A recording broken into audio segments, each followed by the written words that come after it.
ADHD는 왜 똑같은 생각을 멈출 수가 없나? 그게 설령 자기 파괴적인 것이라고 해도 핵심은 이것이다. ADHD는 생각이 해로운지 몰라서 반복하는 것이 아니다. 이미 붙잡힌 생각을 억제하고 주의를 다른 대상으로 옮기고 실제 행동으로 전환하는 기능이 불안정하기 때문에 반복한다. 성인 ADHD 연구 27개를 종합한 메타 분석에서도 진행 중인 반응을 중단하는 억제 통제가 대조군보다 유의하게 느렸고 그 차이는 중간 정도였다. 다만 반복적 사고 자체가 ADHD의 핵심 진단 기준은 아니다. 대개는 ADHD의 주의 억제 문제가 우울, 불안, 강박, 트라우마에서 생긴 반출을 증폭시키는 구조에 가깝다. 사람은 단순히 이 생각은 나쁘니까 그만해야지 라고 판단한다고 해서 생각을 종료할 수 있는 것이 아니다. 생각을 끝내려면 다음 과정이 필요하다. 현재 생각에서 주의를 떼고 작업 기억에서 그 내용을 밀어내고 새로운 정보나 행동을 집어넣고 그 행동을 일정 시간 유지해야 한다. 반추가 심한 사람은 이미 쓸모없어진 정보를 작업 기억에서 갱신하거나 있고 부정적인 정보에서 주의를 떼는데 어려움을 보이는 경향이 있다. 생각이 계속되는 동안에는 사고의 범위도 더 좁아진다. 그래서 새로운 결론을 만드는 것이 아니라 같은 증거와 같은 감정을 작업 기억 안에서 계속 재생한다. 따라서 다음 두 문장은 참일 수 있다. 나는 이 생각이 나를 망친다는 사실을 안다. 그런데도 이 생각에서 빠져나오지 못한다. 앞 문장은 판단이고 뒤 문장은 억제와 전환의 문제다. 서로 다른 기능이다. 감정이 붙은 생각은 훨씬 끈질기다. 수치심, 분노, 억울함, 거절당했다는 느낌, 실패에 대한 공포가 붙으면 그 생각은 평범한 생각보다 훨씬 강한 자극이 된다. ADHD에서 감정 조절 곤란이 흔하게 관찰되며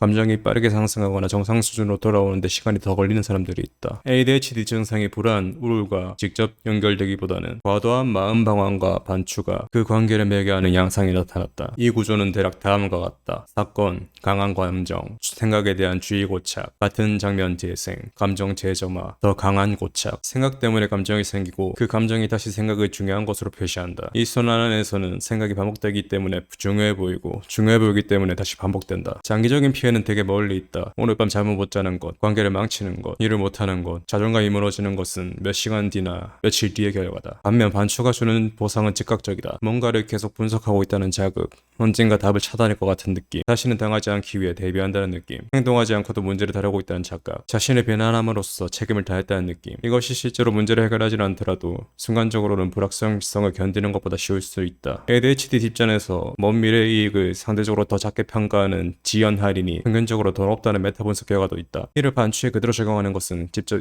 입증된 사실이 아니라 추론이지만 미래의 손해보다 현재의 강한 자극이 행동을 지배하기 쉬운 구조를 일부 설명할 수 있다. 즉, 내가 이 생각은 유익하다 판단해서 계속하는 것이 아니다. 당장 강렬한 생각이기 때문에 장기적으로 해로운 생각보다 먼저 처리되는 것이다. 생각을 억지로 없애려고 하면 뇌는 그 생각이 사라졌는지를 계속 감시해야 한다. 코끼리를 생각하면 안 돼 라고 생각하는 순간 코끼리를 생각하는 셈이죠. 단순한 사고갑은 이후 해당 생각의 접근성을 높이는 반동 효과를 일으킬 수 있으며 인지적 부담이 클수록 즉각적인 역효과가 더 나타나기 쉽다는 메타 분석 결과가 있다. 이것은 ADHD만 해당하는 현상은 아니지만 억제 통제와 작업 기억에 이미 부담이 큰 사람에게는 더욱 불리하게 작용할 가능성이 있다. 그렇기 때문에 생각과 싸우는 것보다는 생각이 수행하던 기능을 다른 행동으로 넘겨야 된다. 그만 생각하자가 아니라 다음처럼 처리하는 편이 낫다. 지금 나는 문제를 해결하는 중이 아니라 같은 생각을 반복하는 중이다. 새로운 정보가 있는가? 지금 실행할 수 있는 행동이 있는가? 목표는 생각을 완벽히 제거하는 것이 아니라 생각과 행동의 연결을 끊는 것이다. 문제는 생각이 떠오르는 데 있지 않다. 떠오른 생각에서 제때 내려오지 못하는 데 있다. 자기 파괴적인 생각은 해롭기 때문에 사라지는 것이 아니다. 강렬하기 때문에 살아남는다. 수용의 5단계 있지 않나? 부정, 분노, 타협, 우울, 수용. 그러니까 저는 전 여친이랑 헤어질 줄 몰랐어요. 차일 줄 몰랐어요. 이미세가 있었는데 그냥 모르는 척 했을 수도 있고 감정이 다 정리가 안 됐던 거죠. 쉽게 정리할 수가 없었던 거죠. 그래도 헤어지자는 얘기 들었으면은 감정을 그냥 빠르게 정리할 줄 알아야 되는데 안 잡히면 안 잡히는구나 알아야 되는데 헤어지자는 말을 듣고 수용의 5단계가 시작된 거죠. 부정, 분노, 타협, 우울, 수용. 근데 이게 방금 전에 읽은 ADHD 특징이랑 겹쳐져가지고 엄청나게 시간이 오래 걸린 것 같아요. 분명히 사랑하는데 또 엄청 미워하게 되고 그러면 그걸